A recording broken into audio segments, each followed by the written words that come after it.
Comment les habitants et plus largement les territoires peuvent-ils se réapproprier leur image? Alors je vais appeler tout de suite Rémi Engrand, directeur de cabinet de la communication de la ville de Chanteloup-les-Vignes, qui va animer avec brio cette table ronde, à me rejoindre, ainsi que ses invités. Nadia Enimoulaï, fondatrice du site Melting Book, donc qui est journaliste en résidence. Driss Et Azaoui, que je ne vais pas présenter puisque c'est un peu la star du jour, j'ai l'impression. Donc, vice-président de l'association des maires villes et banlieues. Yves Charmont, directeur de l'association Capcom. Guillaume Villemot, cofondateur de l'association Bleu Blanc Zèbre, créateur de l'agence des quartiers. Erwan Ruti, directeur du Media Lab 93. Alors, préparez-vous à monter. Mais avant ça, je voudrais quand même, on parlait du Media Lab 93 et Erwan aura l'occasion de vous raconter plus précisément en quoi consiste cet organe. Mais installez-vous et petite vidéo de présentation. C'est parti.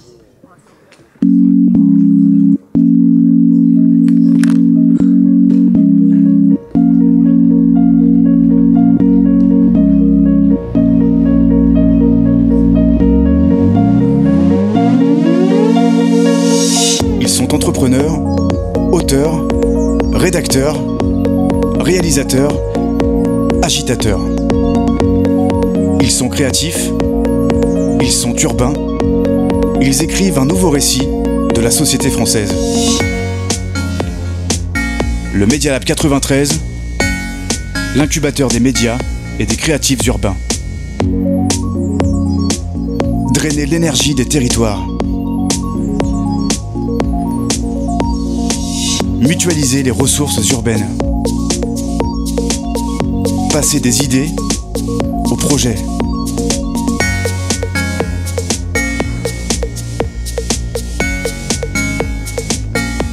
Écrire ensemble une nouvelle histoire.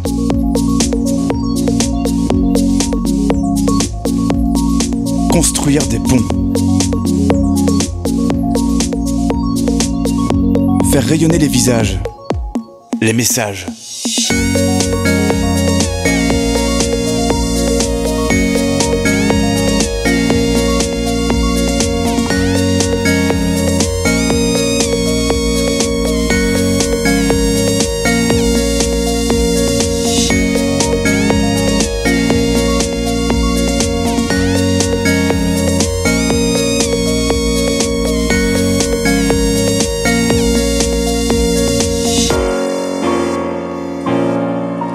Media Lab 93, le laboratoire des possibles urbains.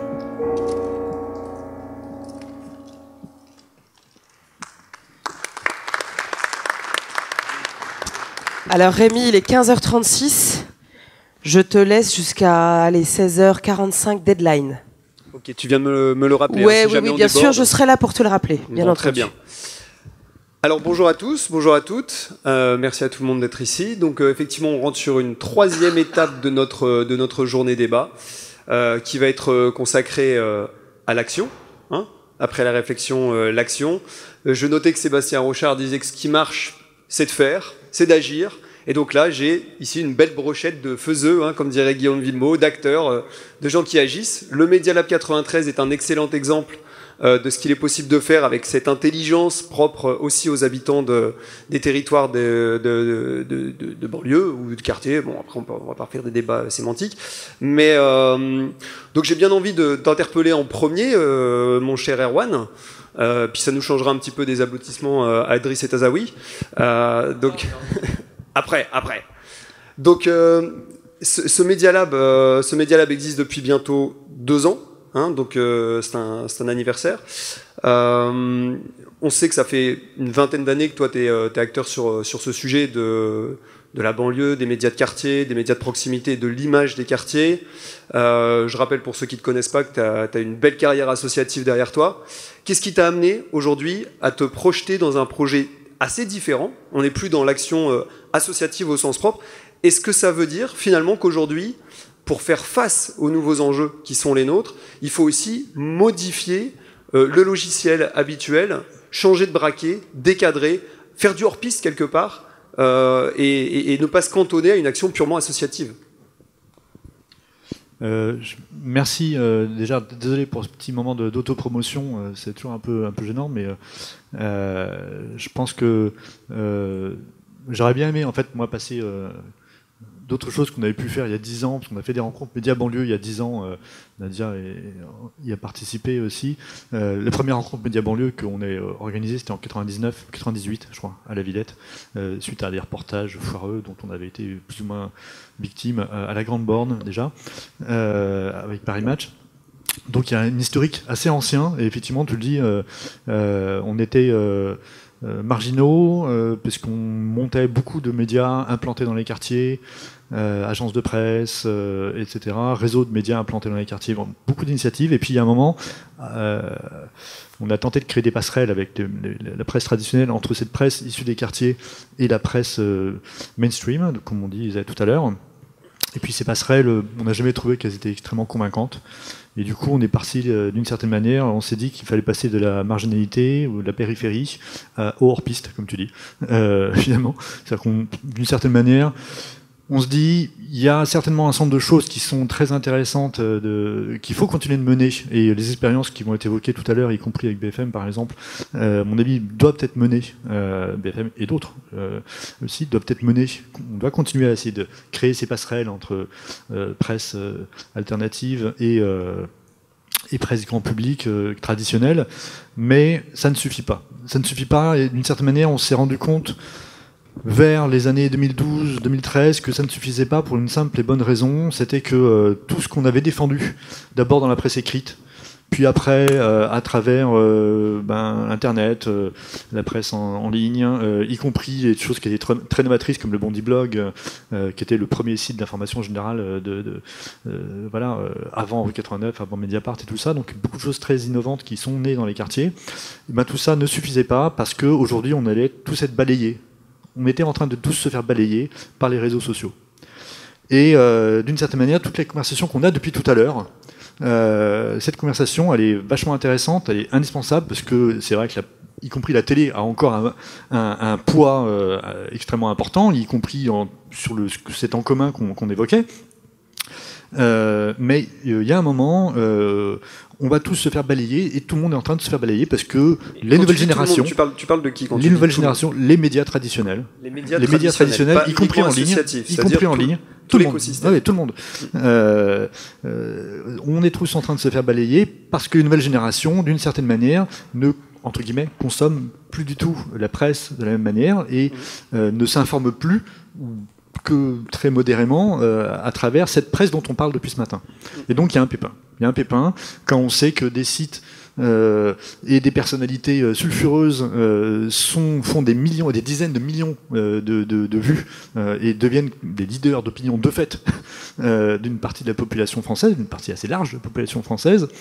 Il y a un moment, il faut qu'on remette en cause un petit peu tout ce qu'on a voulu faire traditionnellement pour essayer d'ouvrir de nouveaux horizons, et en particulier, comme le métier de la presse est un métier qui est battu en brèche. On disait tout à l'heure aussi, c'était évoqué, on n'a jamais vraiment trouvé le modèle économique de la presse, hein. Ça s'arrange pas, mais avec la gratuité, tout ce qui est en ligne et tout ça, ça s'aggrave.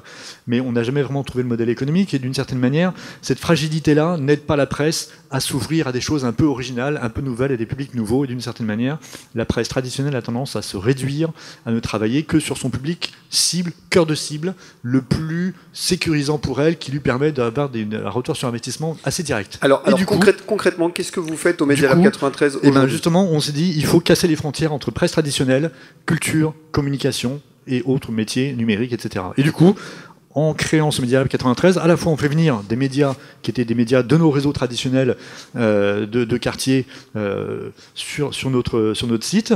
On essaie d'en faire venir un certain nombre pour résider en mode sur ce cluster, site. Un peu, c'est ça.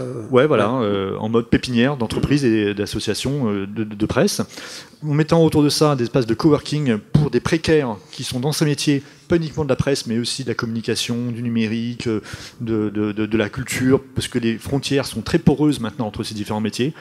On a vu la précarisation des métiers de journalistes. Un jour, le journaliste, il va faire un article pour un média, puis après, il va faire de la com pour autre chose, et puis après, il va faire encore un troisième métier, monter un événement culturel parce qu'il a envie de parler de certains nombre de trucs. Bon, il y a une frontière entre les différents métiers qui n'existent quasiment plus. Et il faut que, pour réinventer de nouveaux modèles économiques et pour donner de l'oxygène à la presse traditionnelle, il faut qu'elle se confronte au quotidien sur des mêmes espaces à d'autres métiers, à d'autres pratiques, à d'autres populations, etc. Et donc on fait venir un mélange de gens issus des quartiers et travaillant dans la presse en particulier, à d'autres gens qui ne sont pas issus des quartiers et qui sont sur d'autres métiers. Donc on a fait des lieux de formation, incubateurs, pépinières, pour porter des projets médias ou autres, un espace de coworking pour des précaires, de petits porteurs de projets individuels, une pépinière pour associations et entreprises qui ont en général des salariés, 4, 5, 6 salariés, et puis un espace d'événementiel où on organise des dizaines de débats chaque année, des dizaines, sur l'Europe en Seine-Saint-Denis, on fait des game jams, une fabrication de jeux vidéo, on fait des débats sur la culture sneakers, on fait des débats sur toutes sortes de choses possibles et imaginables, les discriminations, comment par le numérique on lutte contre les discriminations, et beaucoup de débats aussi à caractère journalistique. On va revenir là-dessus, on développera de toute façon dans un voilà, tout ça est très important de tout faire ça sur un même espace. Et pour terminer, on a l'aspect poids importe. Il faut qu'on soit nombreux pour faire ça, pour pouvoir négocier avec des interlocuteurs qui sont dans la com, qui sont dans les médias, etc. Nous, on est chez une boîte de pub et de communication qui s'appelle BETC, un leader européen dans la matière.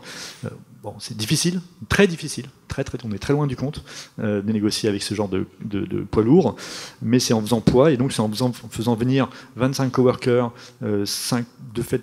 en tout une grosse trentaine d'entreprises et d'associations, une centaine de personnes, grosso modo, par an, qu'on arrive à faire poids et à négocier des choses que sinon, en restant petit, humble, chacun sur son territoire, on ne pourrait pas négocier. Donc on reste avec une vraie difficulté à créer aussi un modèle économique pérenne. Toujours difficile.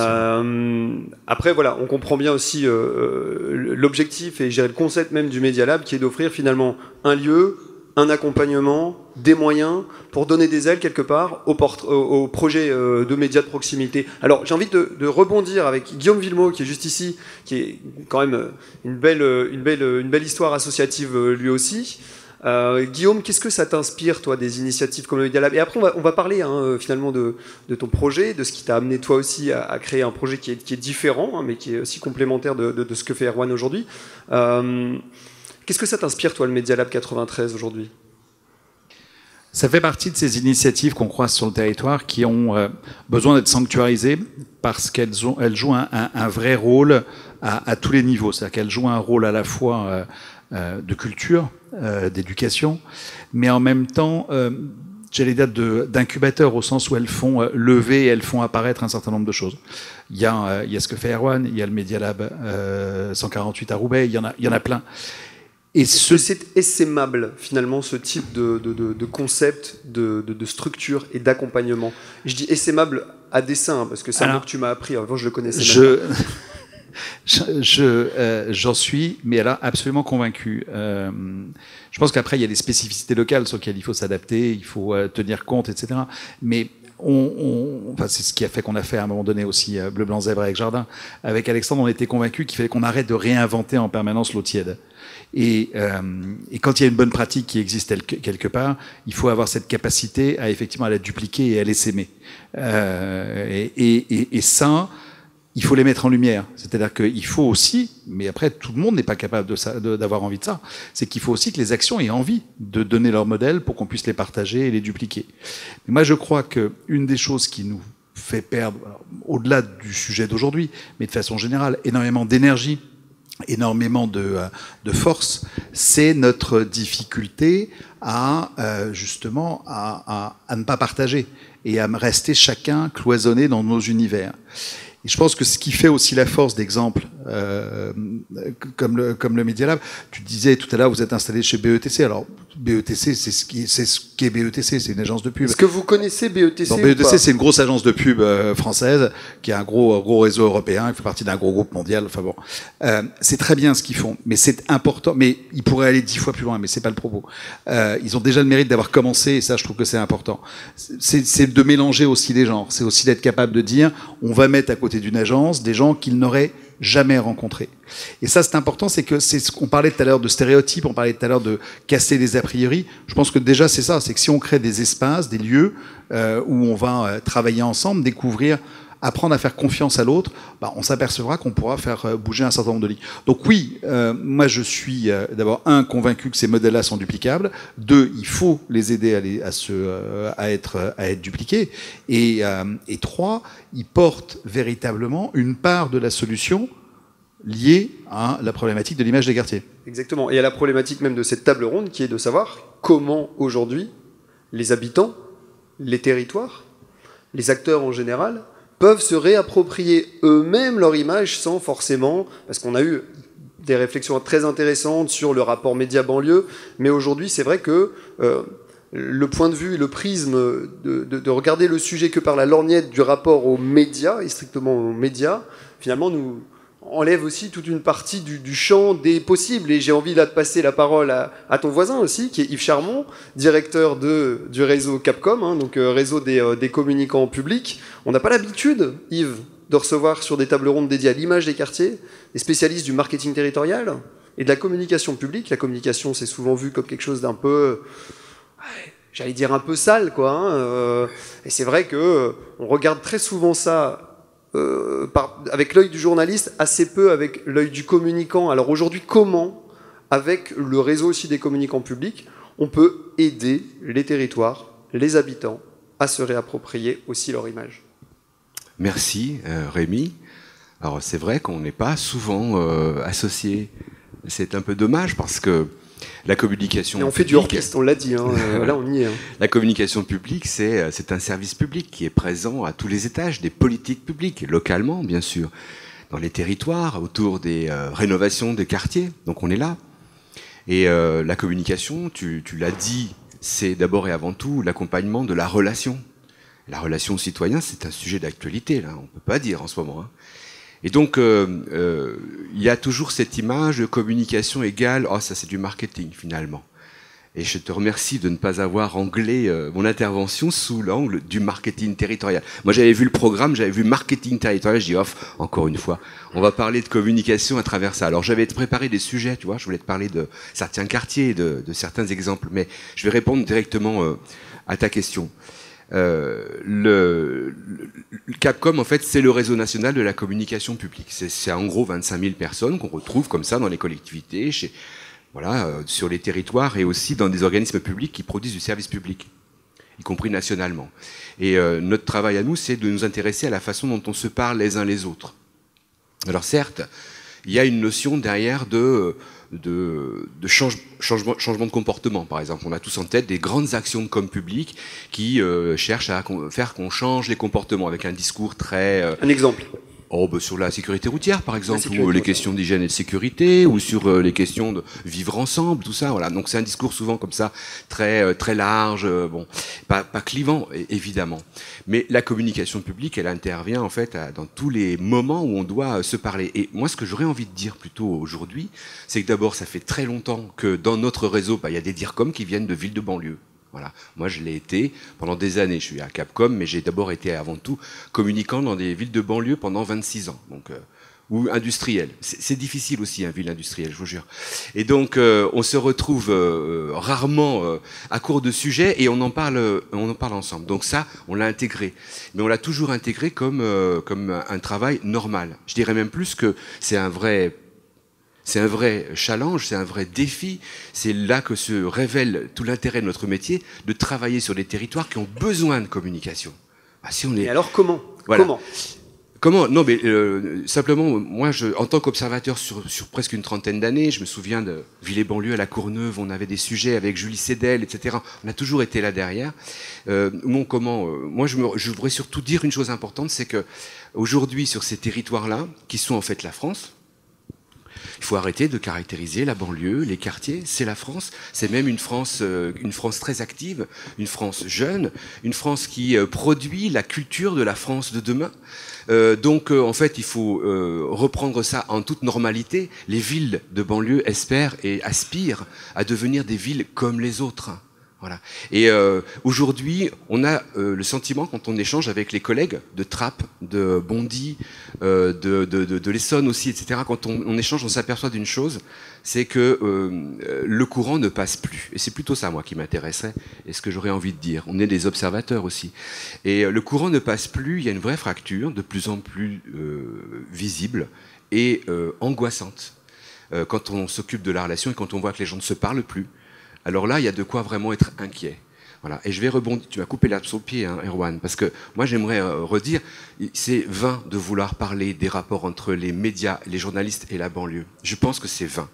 Parce que d'abord, on a toujours eu des problèmes et on continue de les avoir. Bon. Après, il s'agit surtout de malfaçon, d'un mauvais travail, de mauvais journalistes qui ont fait de mauvais reportages. Ça ne veut pas dire qu'il n'y a pas de bons journalistes. Il y a aussi de bons journalistes qui font de bons reportages. Alors nous, on est sensibles, on dit « Ah, ils ont dit quelque chose qui n'est pas vrai, c'est pas... » Mais il y a aussi de mauvais journalistes qui font de mauvais reportages sur des sujets économiques ou internationaux. C'est pas finalement le plus important. Le plus important, c'est que aujourd'hui, sur ces territoires, on s'aperçoit qu'on a une multiplication de la théorie du complot, des infox, des mésententes, des méconnaissances et des fantasmes qui sont des clichés pas véhiculés seulement par les médias, c'est pas vrai. Les réseaux sociaux, oui, bien sûr. Et notre vrai problème aujourd'hui, c'est de faire ce qu'on appelle du fact-checking, hein, c'est-à-dire essayer de faire qu'on puisse rétablir la vérité, mais pas dans les médias, pas par rapport à un article qui aurait dit quelque chose de faux, mais tout simplement par rapport à l'ensemble de la population, à tous ceux qui véhiculent des informations et des désinformations.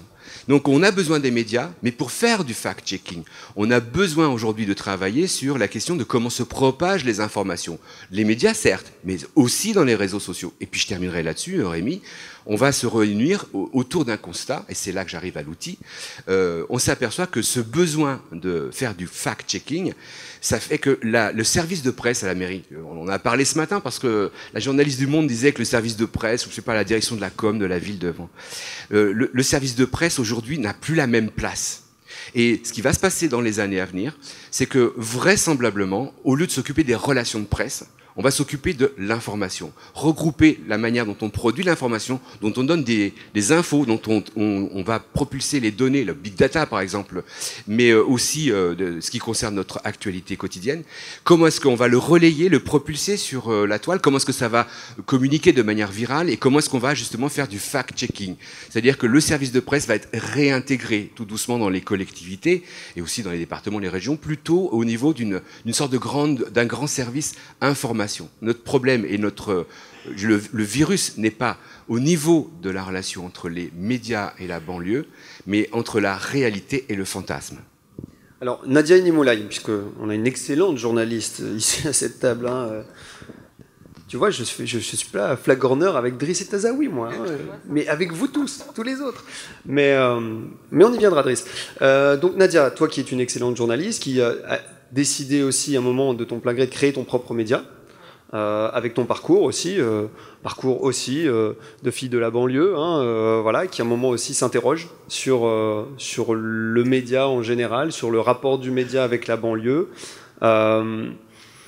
Tu décides donc de créer ton propre média, d'en faire aussi une voix un peu autonome, et tu te lances sur le web. Et ça fait lien un peu avec ce que tu viens de dire, Yves, hein, parce que je crois qu'aujourd'hui, Nadia vit elle aussi au quotidien ce rapport à la fake news, ce rapport aux réseaux sociaux. Donc, comment ça se travaille, ça, au quotidien, justement?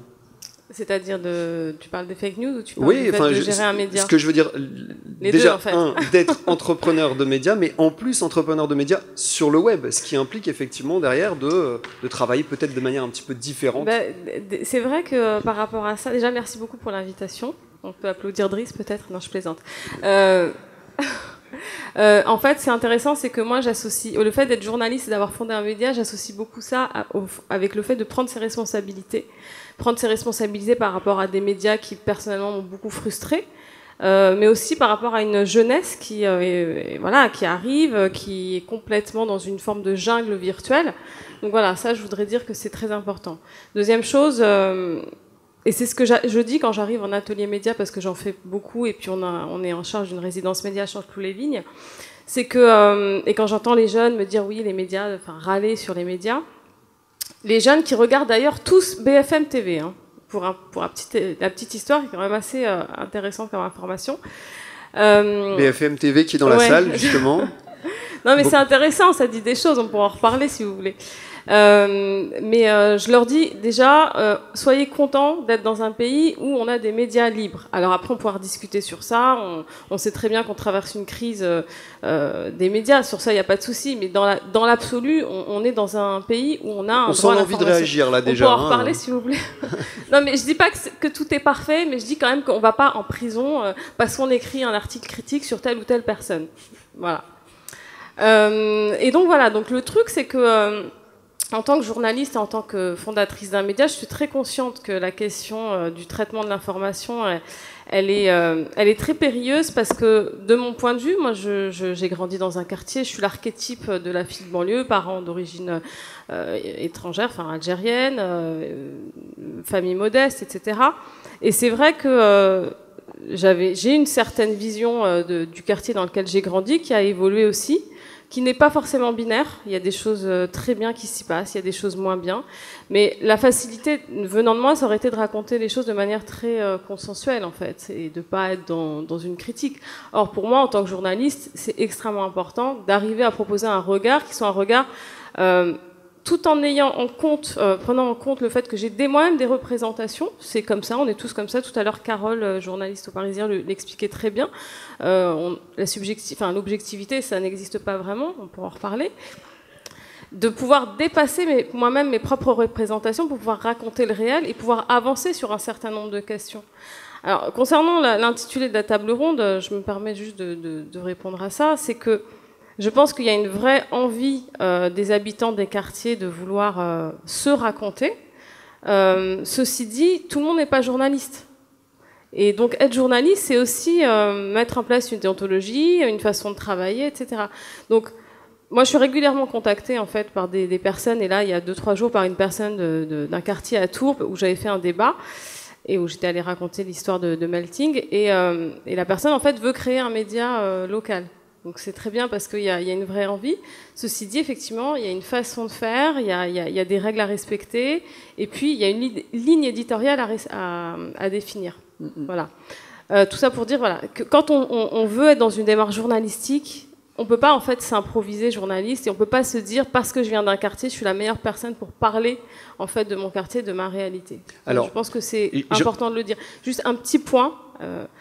Et l'autre chose que je voudrais dire, c'est que Melting Book, certaines personnes peuvent associer ça à un média de quartier, parce que je m'appelle Nadia, parce qu'on traite énormément de sujets qui ont trait au quartier, mais qui finalement sont des problématiques qui concernent la société française. On ne va pas faire la liste des sujets un peu sensibles qui reviennent régulièrement sur le devant de la scène en termes de polémique. Mais ce que je veux dire par là, c'est que moi, je ne dis pas que Melting Book est un média de quartier parce que je trouve ça réducteur. Je pense que nous, les journalistes qui travaillons sur ce média, on s'intéresse à tous les sujets. D'ailleurs, c'est notre rôle en tant que journaliste. Mais notre lectorat aussi s'intéresse à tous les sujets. Et surtout, à titre personnel, j'ai grandi dans un quartier, mais j'y habite plus. Donc, je ne sais même pas si je suis vraiment légitime en fait à parler de ça. J'ai encore des ancrages pour différentes raisons, mais j'y habite plus. Sauf que, même si j'habite plus dans un quartier, je porte en moi les stigmates en fait de ce que c'est que d'habiter dans un quartier. Déjà, j'ai un prénom à consonance étrangère, on va dire. J'ai un faciès, voilà, plutôt typé. Et puis, j'ai intégré aussi cette espèce d'ADN quartier dont l'autocensure, par exemple, fait partie. Donc ce que je veux dire par là, c'est que je pense que c'est important d'essayer d'en finir un peu avec cette dichotomie habitants des quartiers, ex-habitants des quartiers, parce que finalement, il y a des ponts il y a des choses qui persistent. Ça rejoint le propos qui avait été porté par Christopher plus haut lors de sa question quelque part lors de la table ronde précédente. Donc ça, je pense que tout le monde est d'accord là-dessus. Si tu veux, qu'on n'est pas obligé de venir du quartier pour voilà. En tout cas peut-être ici. Mais il y a une question qui est peut-être un peu hors sujet, mais que j'ai quand même envie de te poser, parce que ça touche quand même de très près à nos sujets. Parce qu'on parle de modèle économique, on parle de difficultés à faire vivre des projets, on parle de comment on articule demain des innovations assez ambitieuses, comme l'agence, par exemple, portée par Guillaume aujourd'hui. Et on voit bien qu'il est obligé de lever là, des millions d'euros avec un modèle économique qui fonctionne. La question que j'ai envie de te poser, toi qui travailles cette information sur la banlieue, est-ce qu'elle intéresse vraiment? Et la question, je pourrais la renvoyer aussi parce qu'on nous l'a posée quand on était dans le groupe de travail Images des quartiers, tu te souviens, Driss? C'est est-ce que finalement cette information-là est monétisable? Et ça a été posé comme ça. Alors toi qui justement fais vivre ton propre média en vie, et a besoin d'en vivre, a besoin d'un modèle économique, tu réponds quoi? C'est un peu compliqué comme question parce que finalement, Erwan l'a très bien dit tout à l'heure, aujourd'hui, trouver un modèle économique pour la presse, c'est extrêmement difficile. J'ai pas dit que c'était impossible. Après, c'est vrai que moi, je pense que c'est important pour les médias dits de quartier. Bon, vraiment, je dis ça, mais ça n'a pas de sens finalement. Je pense que c'est très important de faire la bascule entrepreneuriale. On a beaucoup cantonné les médias, les médias de quartier, à des structures associatives. Et finalement, quand on est dans l'associatif, on ne fait pas d'argent forcément parce que la nature même de la structure n'est pas adaptée. Alors qu'en fait, on peut construire des modèles économiques. Et je pense que ça, c'est quelque chose qu'il faut essayer de casser parce que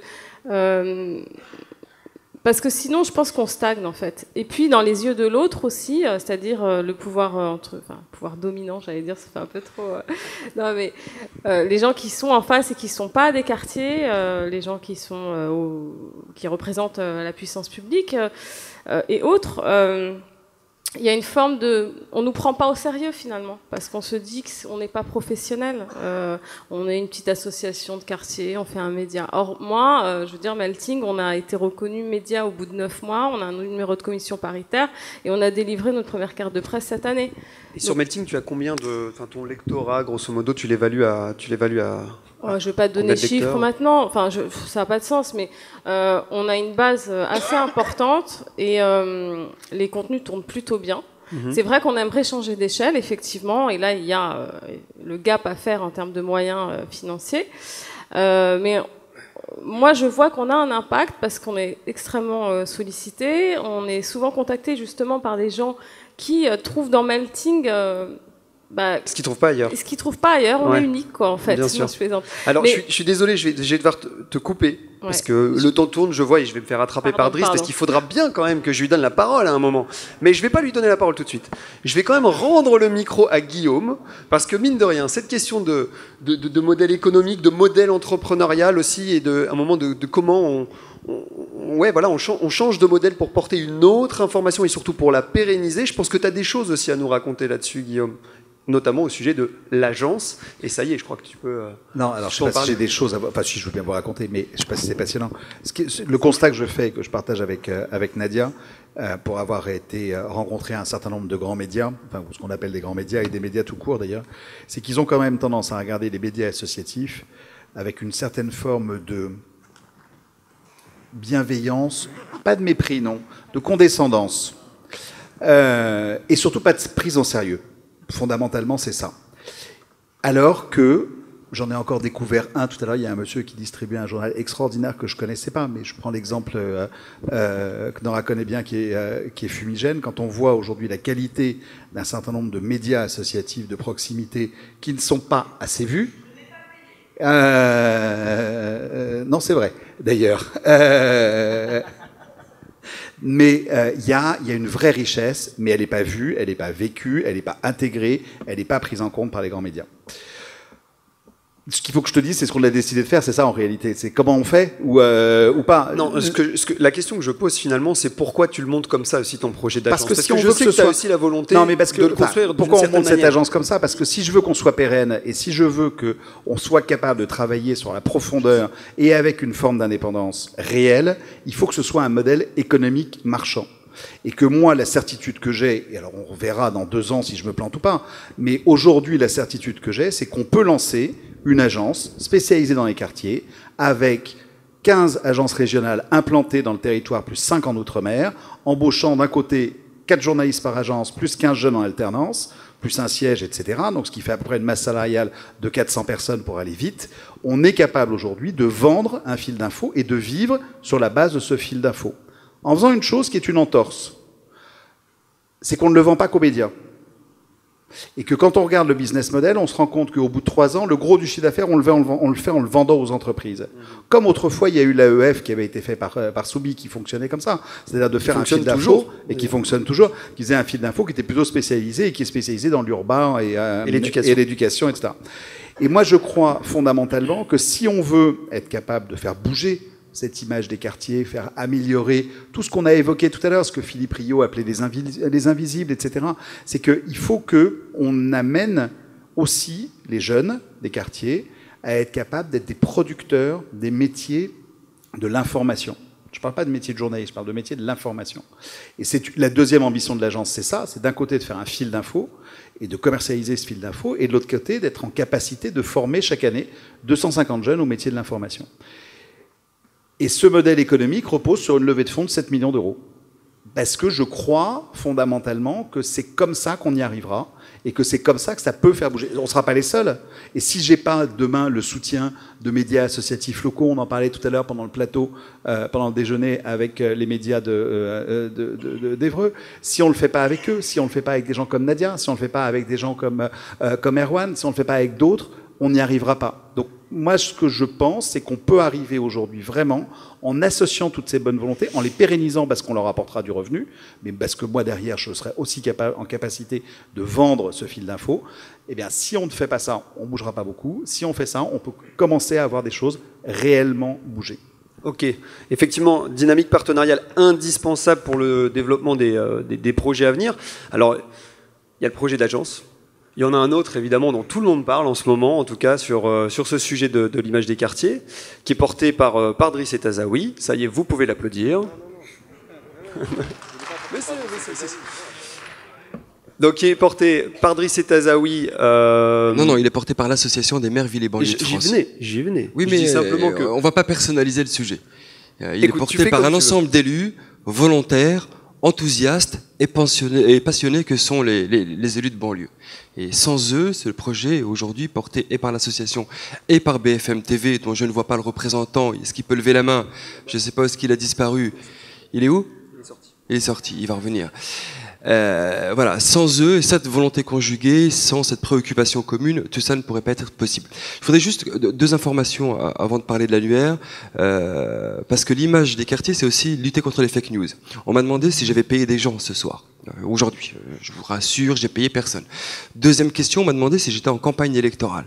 Juste un peu, pas trop. Donc c'est aussi une semi-fake news aujourd'hui. Donc je tiens à le dire, l'image des quartiers passe aussi à travers une information vérifiée, circonstanciée, croisée, recoupée, etc. Le sujet qui nous occupe aujourd'hui est un sujet éminemment important. Quand on parle politique de la ville, on a souvent tendance, et à juste titre, à parler d'emploi, à parler de sécurité, à parler de culture, à parler de sport, à parler d'un certain nombre de politiques publiques qui sont des politiques publiques structurantes et pour lesquelles nous, les élus locaux, mais également l'ensemble des forces vives sur ces quartiers, ont pour objet de réduire ces déséquilibres au sein de ces politiques publiques.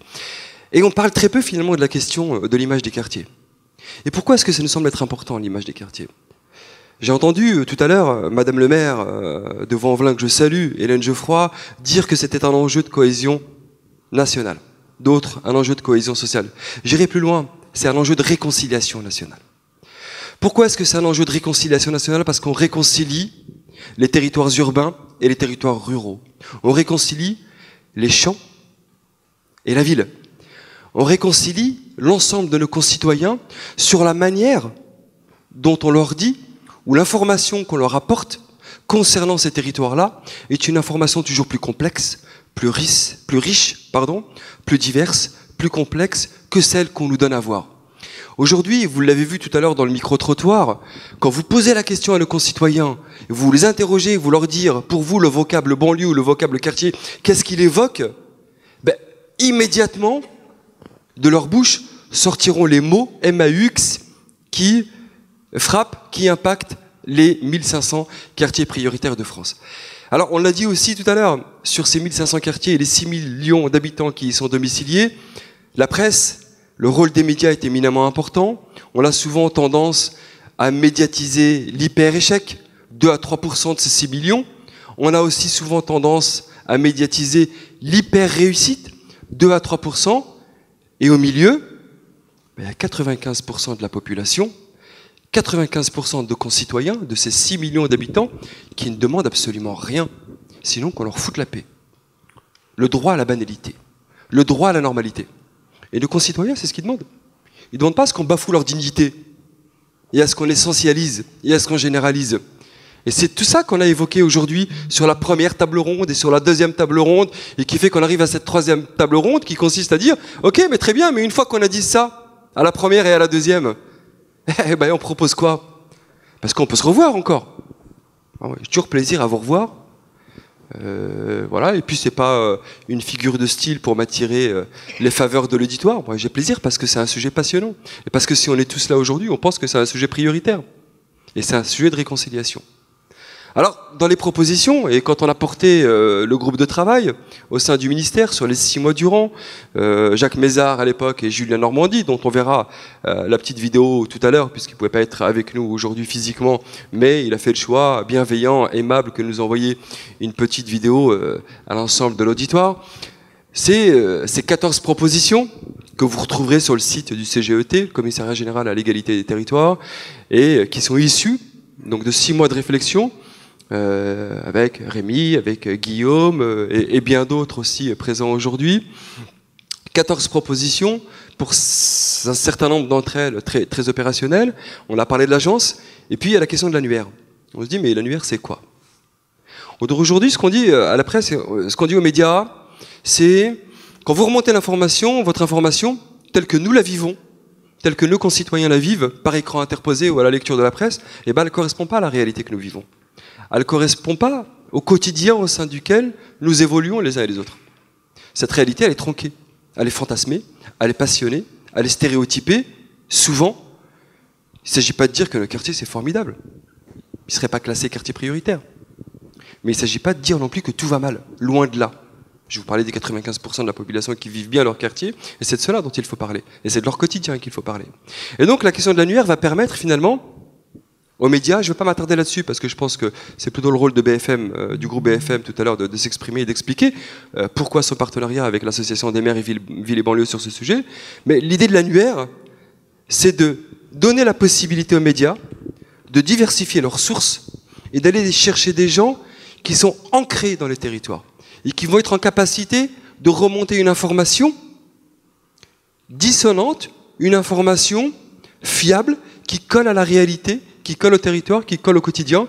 Bref, une information pour laquelle et les uns et les autres allons pouvoir nous reconnaître. Très bon résumé. Et effectivement, je rappelle que ce projet, tu as raison de le dire, est porté collectivement par l'Association des maires Villes et banlieues de France et donc la chaîne BFM TV.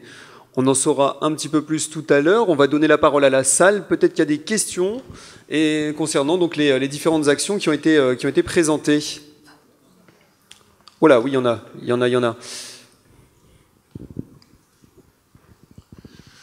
Bonjour, Dominique Knockert, habitant d'Évreux et du quartier de Navarre.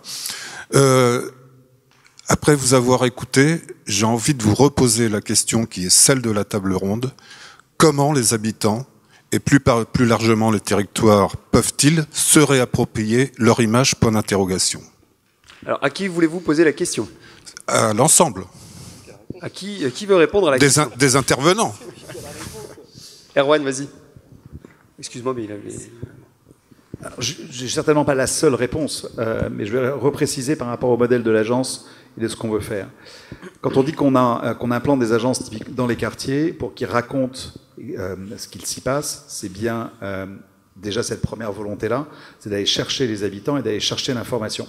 Cette information quotidienne dont on ne parle jamais et qui, mine de rien, est une information excessivement intéressante. Deuxième volet, c'est sur les jeunes et sur les formations que l'on fait.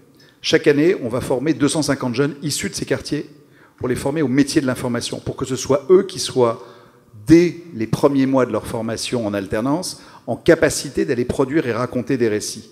Je pense que ça participe à, ça ne répond pas à la totalité de votre question, mais en tout cas, si ce sont eux qui racontent, bah c'est déjà plus facile pour que ce soit eux derrière qui soient en capacité d'aller expliquer ce qu'ils vivent et d'aller se réapproprier ce qui se passe sur leur territoire.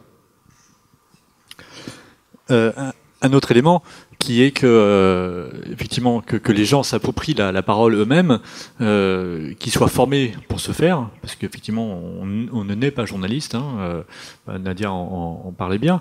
Donc nous pendant très longtemps par exemple on a produit des médias nous-mêmes directement, ce genre de médias et beaucoup d'autres qui étaient réalisé à 95% par des habitants des quartiers, même si c'est pas seulement eux.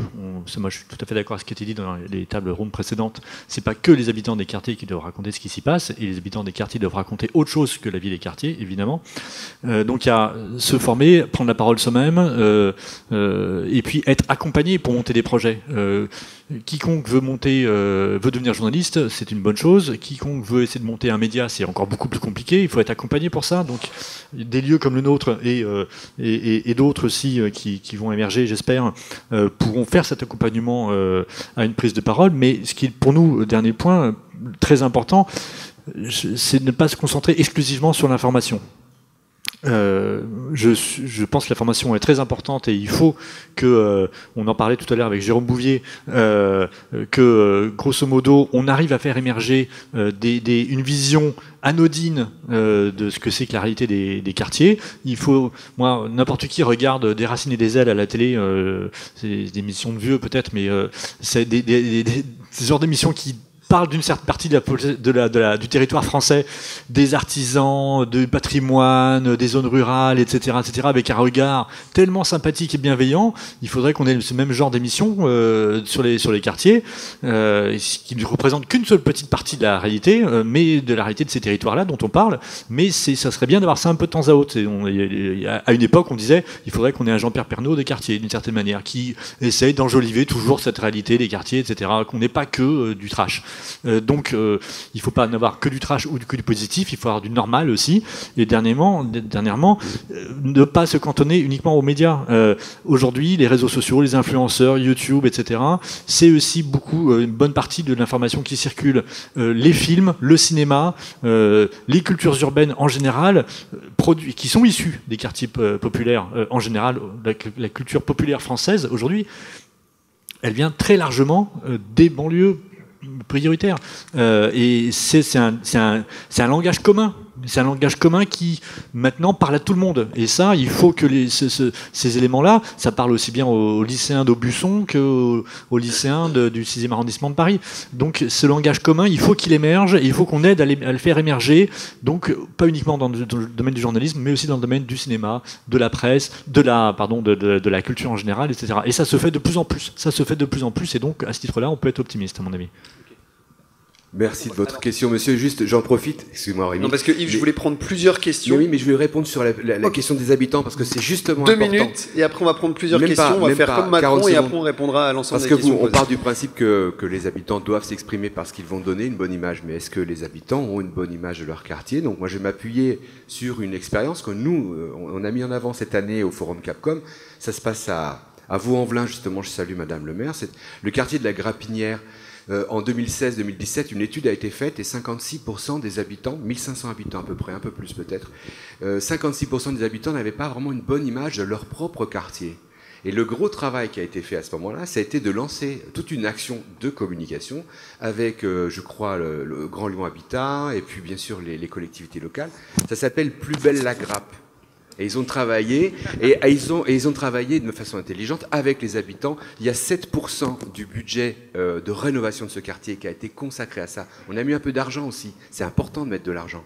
Et avec cet argent, eh bien, ils ont travaillé une belle communication pour faire des choses dont on puisse être fier, avec donc une action plutôt volontaire. Et puis un photographe qui vient, qui travaille, qui fait des images. Parce que l'image qu'on a, le retour d'image, c'est très important. Et je termine. Il faut aussi mettre en récit le quartier. Là, je m'appuierai sur une autre expérience qui s'est faite à Clermont-Ferrand, quartier nord, Champratel. On est dans une zone difficile où les gens n'ont pas envie d'y aller. Eh bien, le travail qui a été fait par la municipalité et la métropole de Clermont-Ferrand, ça a été de proposer aux habitants de mettre en récit, de se mettre dans un temps long, de raconter son espace, de partager et de redresser la barre, qui n'est pas que le fantasme des médias, qui est aussi dans la tête des habitants quelquefois. Bravo, on a bien fait de te laisser parler. Du coup, on va prendre plusieurs questions et on y répondra de manière un peu groupée. Alors, Bonjour, donc Sébastien Portello, je suis directeur général d'un bailleur social qui gère notamment 70% de son patrimoine sur les quartiers prioritaires des politiques de la ville, avec un siège social sur un quartier prioritaire sur la ville d'Évreux. Simplement, j'aimerais revenir sur un propos introductif de votre part, Monsieur Engrand, concernant la sémantique. Vous avez évoqué le fait en disant on ne va pas perdre de temps sur des questions de sémantique. Non, c'était parce que c'était pas le sujet. Toujours est-il que quand on parle de sémantique et quand on parle de représentation, la sémantique a aussi une importance dans la représentation pour les habitants, pour les collectivités et bien évidemment également pour les médias. Donc simplement, il semble y avoir une convergence aujourd'hui pour évoquer les quartiers sous le terme de quartiers populaires. Effectivement, le populaire, ces quartiers-là sont constitués sur la base des ressources des ménages en place, donc ça a du sens, même si la notion de populaire, on peut lui donner le sens qu'on souhaite.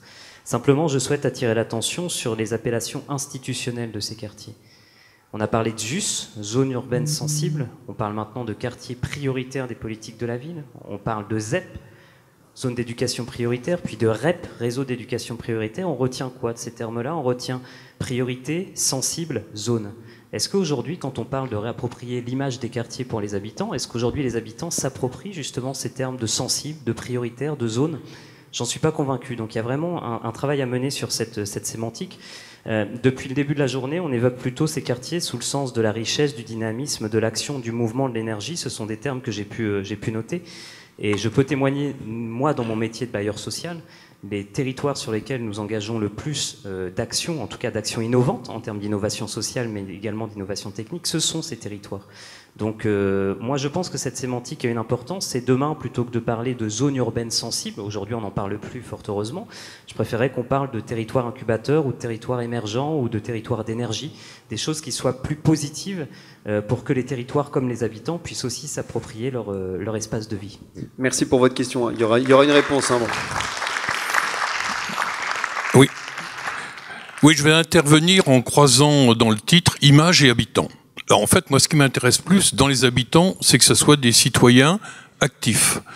Et donc, la question de l'image, c'est l'image des personnes qui vivent. Et lorsque l'on a un matraquage en disant vous êtes rien, vous êtes relégués, à un moment, les personnes endossent les habits qu'on veut leur donner. Et tant que l'on n'a pas retrouvé une dignité à partir de ce que nous sommes profondément, eh bien, on peut coller beaucoup de choses de peinture et ça changera rien au profond. Donc on réhabilite des logements, mais il faut réhabiliter les personnes qui y vivent, c'est-à-dire l'estime de soi, de ce qu'ils sont, de ce que la manière sont vus par le voisin, la manière dont on est vu collectivement. Donc, la citoyenneté, ça doit être le fondement. Et il y a beaucoup de gens qui rentrent dans leur coquille parce qu'ils ont peur d'être stigmatisés par l'expression qu'ils ont. Ils ont des choses à dire, mais ils disent pas dans le format conventionnel de beaucoup de gens qui dirigent. Et c'est une manière un petit peu sectaire d'exclusion. C'est-à-dire si vous n'avez pas les habits de ceux qui ont le pouvoir, eh bien les gens au pouvoir ne veulent pas vous voir. Donc je crois que la réhabilitation des personnes et de montrer l'importance qu'ils ont entre eux, parce que il y a comme vous dites, les gens vivent et bon, il y a tout un tas de mots qui leur sont extérieurs parce que il faut vivre l'instant présent et bien souvent l'avenir est très incertain.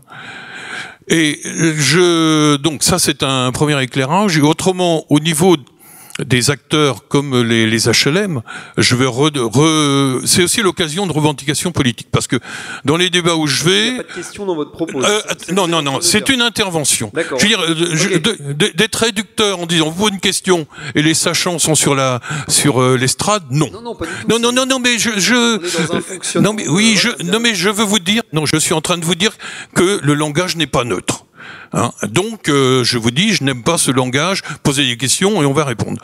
Donc, j'ai des choses à dire et je le dis. Et au niveau des HLM, je crois que, comme il y avait quelqu'un qui se réclamait de la politique du gouvernement, il y a quand même... c'est la question de l'argent. Donc il y a aussi l'argent que les gens gagnent, mais quand on voit qu'il faut diminuer, que l'on diminue l'argent par exemple pour les organismes HLM par un vol, c'est-à-dire que l'État vole des droits individuels qui sont versés pour le privé qui peut être complètement pourri, et c'est des sommes colossales qui empêchent de pouvoir faire quelque chose. Alors, en plus, il y a quelque chose de complètement dingue, c'est même pas économique, c'est que la TVA qui serait générée par les travaux qui se font pas sont supérieurs à l'argent qui est piqué. Et donc, on a une... Tant qu'on n'est pas reconnu politiquement comme existant et que l'on veut nous approuver encore plus, pour nous écraser plus, pour qu'on se la ferme plus, pour qu'on rentre dans la coquille, il faut que l'on retrouve une dignité. Et donc la communication, c'est une chose, mais il faut soigner le malade. Et il faut revendiquer. Donc ces vols, par exemple, que fait le gouvernement, c'est tout à fait intolérable, et c'est dans une politique qui est effectivement de brader le logement social. J'arrête, mais je crois que la personne doit être au centre. En tant que personne, elle est en tant qu'habitant, mais elle doit être d'abord comme un citoyen qui s'exprime, qui revendique. Et c'est ça qui manque. Merci pour cette intervention, du coup. Y a-t-il des questions? Désolé de vous inviter à poser des questions, mais voilà, le débat est lancé. J'ai une question. Je suis là. Ah, voilà. Alors, j'ai une question qui repose sur les... Excusez ma voix, je suis à faune. Sur les stéréotypes et la banalisation. On a parlé, vous avez parlé des stéréotypes et du fait que nous en véhiculions tous. Et ça, je suis bien d'accord là-dessus.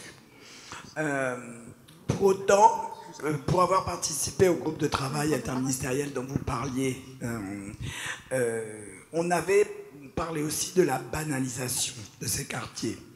Et si vous vous souvenez, nous nous étions dit qu'en gros, nous aurions tous réussi les choses si demain, quand le Tour de France passerait dans les quartiers, les vues aériennes que nous aurions des hélicoptères ne montreraient pas que les grands châteaux patrimoniaux ou les grands paysages, mais aussi les quartiers. Absolument. Très clairement, il y a en France aujourd'hui une grande méconnaissance de l'architecture du XXe siècle, et y compris celle des grands ensembles. Et je ne suis pas sûr, puisque vous parliez de stéréotypes, que les élus soient les premiers à promouvoir l'architecture contemporaine dans laquelle les habitants vivent aujourd'hui. On a depuis quand même une trentaine d'années des gens, y compris des élus, qui sont les premiers à dire que c'est une architecture criminogène, que c'est moche, et donc les habitants, ils entendent aussi que c'est eux qui sont moches dans ces cas-là, il faut être clair. Donc je pense que, puisqu'on en est à se poser des questions sur les stéréotypes, moi j'aimerais que les élus, puisque nous sommes dans une association d'élus là aujourd'hui entourés, nous disent comment eux-mêmes parlent de l'architecture et de leur quartier, de la beauté d'un certain nombre de leurs quartiers, et aident ainsi à banaliser quelque part ce patrimoine parmi les autres. Ok. Donc là, on va peut-être prendre ces trois questions, on va commencer à y répondre. Donc on avait une... Allez, d'accord, une dernière. Allez-y, monsieur. Bien. On va essayer de faire rapide. Madame, mademoiselle, monsieur, bonjour. Je m'appelle Mamoudouba. Je viens de Mantes-la-Jolie. Donc, je vis dans un quartier qui s'appelle le Val-Fouré. Un quartier où j'ai l'habitude de dire, j'ai une phrase qui dit le Val-Fouré, c'est une cité sensible au regard qu'on lui porte. Je crois que c'est quelque chose de très important. Alors moi, je suis conseiller en insertion professionnelle. Je travaille au Val-Fouré, je vis au Val-Fouré, j'ai toujours vécu au Val-Fouré. Enfin, j'ai vécu à Mantes-la-Jolie. Mantes-la-Jolie étant un quartier, le Val-Fouré est un quartier de Mantes-la-Jolie. Et je suis président aussi d'une association qui s'appelle La Belle Histoire Mantes-Val-Fouré, qui est une association toute récente, qui a presque 1 an et demi, et qui, justement, prend en compte toute l'histoire de notre cité des années 50, c'est le 60e anniversaire cette année du Val-Fouré, jusqu'à aujourd'hui. Parce que c'est ce qui permet aussi aux habitants de s'approprier une histoire collective, puisqu'on a une histoire tellement singulière, mais avec des mémoires individuelles tellement plurielles, qu'il s'agit de les valoriser tout le temps. On a des habitants qui ont eu du mal à se mobiliser parce que, vous voyez, les difficultés de la vie, le chômage, l'emploi, la formation professionnelle, c'est plein de choses. Mais en même temps, moi qui pendant de nombreuses années a vu l'image de mon quartier se dégrader au fur et à mesure, l'inconscient collectif se souvient des incidents de 1991, après Vaux-en-Velin de 1990. On a eu des petites émeutes en 90 et on a eu l'explosion en 91. 3 morts. On a eu énormément de mal à remonter la pente et à corriger cette image. Mais les habitants, les élus aussi, que ce soit ceux auparavant ou ceux d'aujourd'hui, on a essayé effectivement, collectivement, de se retrousser les manches pour retrouver cette image d'une ville à présent apaisée, même s'il y a toujours une histoire tiraillée qui a besoin d'être exprimée. Tes habitants sont là pour le dire, notamment lors de conférences, lors d'expositions, puisqu'on a organisé 2 expositions sur l'histoire du Val-Fouré, sur les premières tours qui ont été détruites en 1992, et puis sur les noms que les habitants donnent à ces quartiers. Parce que bien évidemment, bon, de temps en temps, vous voyez par exemple, moi j'habite dans un quartier qui est le quartier des peintres médecins au Val-Fouré. La plupart du temps, le quartier des peintres n'est pas appelé quartier des peintres, il est appelé Radar. Pourquoi Radar? Parce qu'il y avait un magasin qui s'appelait Radar. Et donc du coup, toutes les générations se sont refilées, et donc on a voulu faire une exposition autour de ça. Il y a plein de gens qui ont quitté le Val-Fouré depuis des années, des gens qui viennent de Grenoble ou qui viennent de la Normandie, qui sont revenus voir notre exposition, et ça nous a fait vachement plaisir. Et concernant, et dernière chose par rapport aux médias, moi je suis quelqu'un aussi qui observe les médias depuis des années, je connais l'histoire comme ma poche, mais j'en ai une méfiance incroyable. Incroyable. Parce que pour moi, toucher à ma ville, toucher à mon quartier, ça me touche. Mais vraiment en plein cœur, vous pouvez pas vous imaginer. Donc je suis venu ici, à Évreux, une ville que je ne connaissais pas, revoir Driss Tazaoui, puisqu'il avait été avec nous au service politique de la ville à la mairie de Mantes-la-Jolie, et je suis ravi de le revoir.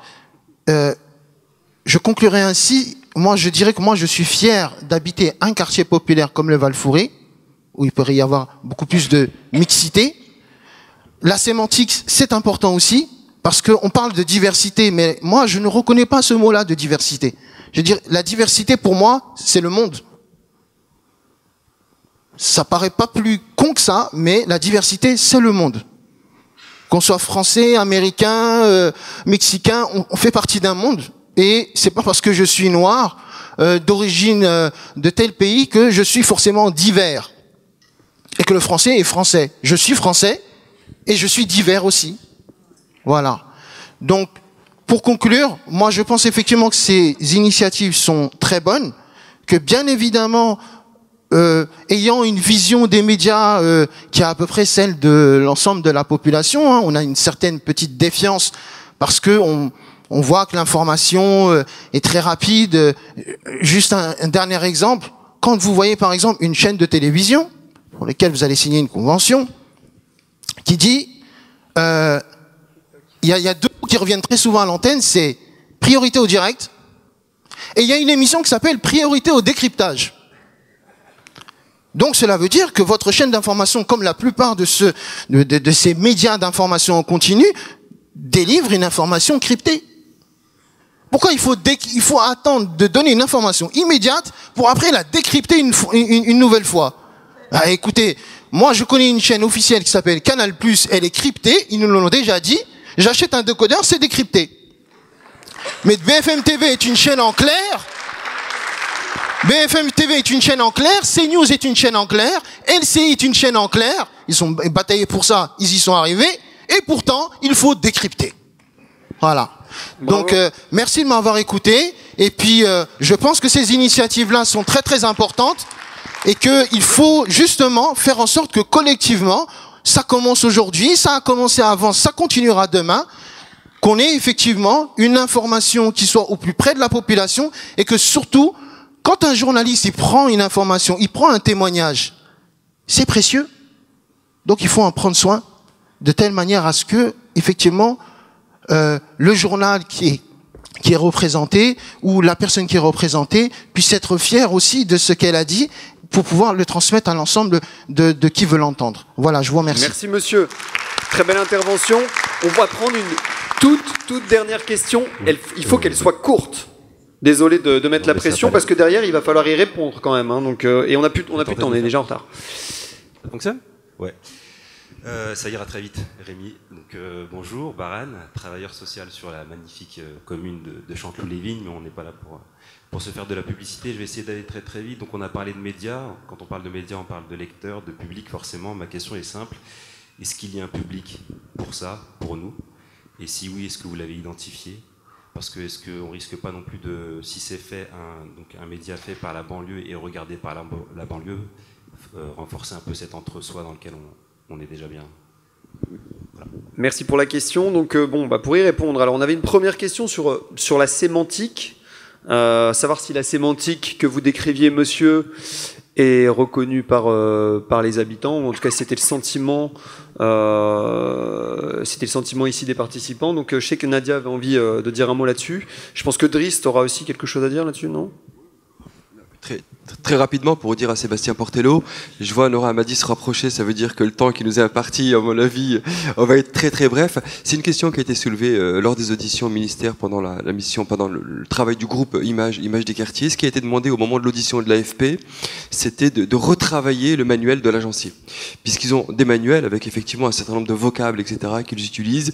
Et l'idée, c'est de dire que ces vocables-là ne collaient pas à la réalité, déformaient la réalité ou la fantasmaient. Et dans quelle mesure est-ce qu'on pouvait imaginer qu'un certain nombre de mots, ceux que vous avez exprimés tout à l'heure, pouvaient être revus ou substitués par d'autres, probablement plus valorisants, ou à défaut d'être valorisants, au moins plus en phase avec la réalité. Je vais répondre sur les différentes questions, comme ça je fais qu'une intervention. Sur le vocable, effectivement, c'est un enjeu essentiel parce que du coup, ça procède aussi d'une forme d'autoflagellation, d'une dépréciation de l'estime de soi-même en tant que personne dans les quartiers. Et nous, sur Melting, on a essayé, alors je dis bien on a essayé parce que malheureusement, on a parfois des réflexes, parce que ça parle plus en fait d'utiliser le vocabulaire un peu caricatural malheureusement que d'essayer d'innover en fait. C'est assez bizarre mais bon. Donc par exemple pour quartier populaire on essaye de dire quartier vivant plutôt que quartier vovulaire, mais du coup ça gomme la dimension sociale en fait de la réalité des quartiers. Il y a une expression qu'on supporte plus, c'est jeunes de quartier, jeunes de banlieue, parce qu'en fait dans les quartiers il n'y a pas que des jeunes, et les jeunes qui étaient jeunes il y a 20 ans, aujourd'hui ils ont 40 ans, donc ça n'a plus de sens. Et puis aussi emblématique le terme la banlieue. La banlieue, ça veut absolument rien dire. Il y a différents types de banlieues. Il y a des banlieues cossues, des banlieues, pour le coup, j'allais dire populaires, mais des banlieues moins bien dotées. Donc, je pense que c'est important, en fait, de faire l'effort d'avoir un vocabulaire précis, d'être dans l'exactitude et de, pour le coup, vraiment mieux coller au terrain. Autre petit point, je pense que cette table ronde, elle est intéressante. Juste, finalement, elle dépasse presque la question des médias, parce que il me semble quand même que l'image des quartiers dans les médias, c'est un peu la métaphore de l'image des quartiers dans la société française. Et en fait, je pense que tant qu'on n'interrogera pas cette question-là, et qui est un peu l'histoire de toutes les populations marginalisées, hein, que ce soit les quartiers, même la ruralité, finalement, il y a aussi des vrais enjeux. Donc je pense qu'il faut essayer de bien sûr, travailler sur la question des médias, mais essayer de passer à des crans supérieurs, parce que dans l'entreprise, dans la politique, etc., c'est exactement pareil. Les caricatures existent, les populations marginalisées sont pour le coup marginalisées. Et d'autres choses que je voulais dire par rapport à... Alors je me souviens plus de la question, mais je me souviens de la réponse que je voulais donner. C'est bizarre, mais bon voilà. Non, alors, ouais, bah ça c'est encore un autre point, mais rapidement, je pense qu'il faut aussi interroger... Ah oui, c'était sur les réseaux sociaux, parce qu'aujourd'hui tout se passe sur les réseaux sociaux. Les jeunes ne regardent plus la télé, ils s'informent sur les réseaux sociaux, avec tout ce que ça sous-entend en termes d'accès malheureusement aux fake news. Et je pense qu'il faut aussi réinterroger nos usages des réseaux sociaux, parce que Twitter, Facebook, c'est quand même des entreprises capitalistes et qui répondent à des logiques de marché, et qu'on sait très bien que ce qui marche très bien, c'est le sang, le sexe, tout ce qui est en fait les sujets qui sont des sujets parfois abordés de manière très violente. Juste pour rappeler, le mois dernier, le Parlement britannique a quand même fait un rapport sur Facebook suite à l'affaire Cambridge Analytica, et les parlementaires britanniques ont qualifié Facebook de gangster numérique. Voilà. Gangster numérique, donc c'est un espace où les adolescents, donc des futurs citoyens, passent énormément de temps. Sur la question du lectorat, de ma petite expérience en tant que journaliste et fondatrice d'un média, je ne crois pas qu'il y ait un lectorat banlieue. Je crois qu'il y a des gens qui, à la fois, veulent une information où ils se sentent représentés avec rectitude, mais aussi il y a des gens qui se posent des questions parce qu'ils se posent des questions et ils ne vont pas trouver forcément les réponses dans les médias mainstream pour les différentes raisons qu'on a évoquées. Et donc il y a besoin, à mon avis, d'avoir des médias qui collent peut-être plus au terrain et qui, juste pour finir, avec Melting Book, j'ai pas du tout la prétention d'inventer l'eau chaude. Des médias, il y en a beaucoup, il y en avait avant moi, des médias de quartier. Sauf que moi, ce que j'essaye de faire avec mon équipe, c'est de proposer un regard, et c'est un regard un peu hybride de gens qui sont à la fois dans des marges, mais à la fois inclus dans un certain nombre de cercles. Et ce regard hybride, je pense que il peut incarner en fait ce que la France fait de plus beau, quoi. Et donc c'est important à mon sens de bien le valoriser. Voilà. Un mot sur la partie mémoire et patrimoine dont vous parliez tout à l'heure. Je rebondis sur ce que vous disiez, monsieur, tout à l'heure, qui habitait à Mantes. Il y a des associations, moi j'en connais une qui fait partie du réseau Bleu Blanc Zèbre qui s'appelle Les Voix d'ici, qui se sont amusées à aller enregistrer les gens des quartiers pour que leur mémoire puisse être accessible. Vous savez, quand vous allez visiter aujourd'hui un certain nombre de villes, vous avez des monuments sur lesquels vous avez un QR code, vous le scannez et ça vous raconte l'histoire. La chose, c'est que ça vous raconte généralement l'histoire des châteaux, l'histoire des cathédrales ou autres. Et bien là, ce qu'ils ont fait, c'est qu'ils l'ont fait sur tous les bâtiments. Et ça rejoint ce que disait Sylvie tout à l'heure, c'est qu'il y a aujourd'hui véritablement un patrimoine dans les quartiers qu'on ne met pas suffisamment en avant. Et l'histoire du Tour de France, je trouve que c'est très significatif. Et Guillaume Delbarre, qui est le maire de Roubaix, avait l'année dernière le Tour de France qui s'arrêtait chez lui. Et il a tout fait pour faire en sorte que les caméras qui sont dans les hélicoptères embarqués de France Télévisions montrent autre chose que simplement les 2-3 châteaux, les belles propriétés ou les jardins qu'on peut avoir. Et pour reprendre ce que disait Erwan tout à l'heure sur des racines et des ailes, je pense qu'effectivement, c'est très intéressant que des racines et des ailes montrent autre chose que simplement un très bon savetier ou l'île de Bréa, comme ils l'ont fait l'autre jour. C'est passionnant, mais honnêtement, c'est un peu décorrélé. Un élément très rapide sur un peu moins de pessimisme, parce que la question se pose, est-ce qu'il y a un public, effectivement ? Nadia, tu dis le sang, le sexe, etc., mais un peu d'optimisme, parce que les petits chatons intéressent beaucoup aussi, hein, donc il ne faut pas désespérer totalement l'humanité. Les informations quotidiennes peuvent intéresser, les infos de proximité intéressent beaucoup, les plus anodines parfois, et la question c'est plutôt comment est-ce qu'on fait pour regagner un public qu'on a perdu, comment est-ce que vous faites pour regagner des abstentionnistes. Les gens ils sont encore intéressés par la politique, mais pas par une certaine manière de faire la politique. Ils sont intéressés par l'information, par le journalisme, mais peut-être pas par une certaine manière de faire le journalisme. Avant, le François et l'Humanité faisaient des millions de tirages auprès des classes populaires. Ces gens-là, qui ne lisent plus ni l'un ni l'autre, où est-ce qu'ils sont ? Il faut les regagner. Il faut les regagner, et je pense que en passant à travers des infos thématiques, à la fois hyper locales, de proximité, anodines parfois, quand les gens lisent Le Parisien, c'est parfois pour avoir des trucs totalement anodins sur leur quotidien, leur quartier, etc. Et ça marche, et ça intéresse. Mais aussi des informations transversales sur ce qu'on a évoqué tout à l'heure. Les cultures urbaines en général, ça intéresse beaucoup. Le sport, ça intéresse beaucoup. Et c'est une autre manière de parler des quartiers. Certains s'intéressent beaucoup à des trucs très négatifs. La religion vue à travers ces extrêmes, par exemple, la violence, etc., etc. Donc ça, c'est négatif, il faut mieux essayer de mettre de côté. Mais bon, il y a plein de sujets d'intérêt, donc oui, il y a un lectorat potentiel, c'est certain. Merci. Alors, nous allons conclure, puisque je vois que Nora Hamadi arrive, là... Il est temps. Juste pour terminer cette table ronde, je voudrais quand même remercier ceux qui ont déjà commencé à reprendre en main l'image du quartier de la ville d'Évreux. Ils sont là, ils sont derrière les caméras. Donc je vous demande d'applaudir les jeunes de l'espace jeune d'Évreux, sans qui il n'y aurait pas de retransmission aujourd'hui. Et également la radio associative Principe Actif qui retransmet aujourd'hui sur les ondes l'ensemble de cette journée avec toutes les tables rondes. Donc bravo à eux.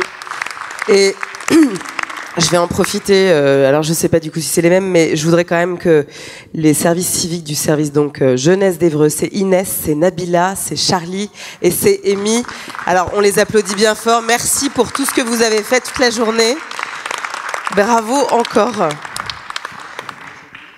Et là, ben oui, mais tout à fait, Driss. C'est ça, c'est ça. Donc je vais vous dire merci. Merci à vous.